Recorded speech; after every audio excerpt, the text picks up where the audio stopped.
Shehbaz Khan has become the new Pakistan Prime Minister. The PMLN will lead the coalition under Shehbaz Sharif. That's the big news. Remember, there was elections which were held a few days back and which was, of course, many criticized by saying that it was sham of an election and democracy is over in the country. But now the latest development which is coming in is that a PMLN is going to be leading the coalition, and this is after Shehbaz Sharif. This coalition is under Shehbaz Sharif, and Shehbaz is, of course, going to become the new Prime Minister of Pakistan.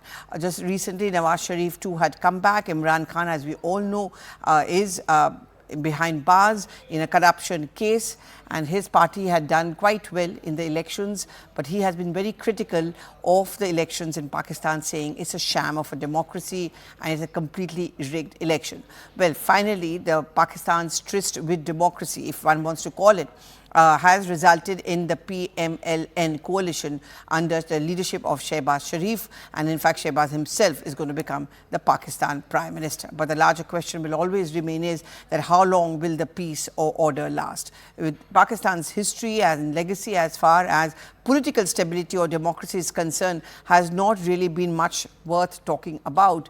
But elections were held just recently, a couple of weeks back, and this was even as Imran Khan, the previous Prime Minister, he was behind bars in a corruption case. He and his wife also have been sentenced to imprisonment in an old corruption case. And then there was this whole talk beginning about whether there is going to be any kind of a consensus as far as the new Prime Minister of the country is concerned, especially given the conclusion of the elections recently. We also saw Nawaz Sharif, for example, coming back to Pakistan. Well, the word which of course is now coming out is that the PMLN will lead the coalition under Shehbaz Sharif, and Shehbaz, of course, is going to become the new Prime Minister of Pakistan as well. So these are the details that we are essentially focusing on. We hope to be joined by my colleague Abhishek Jha in a short while from now.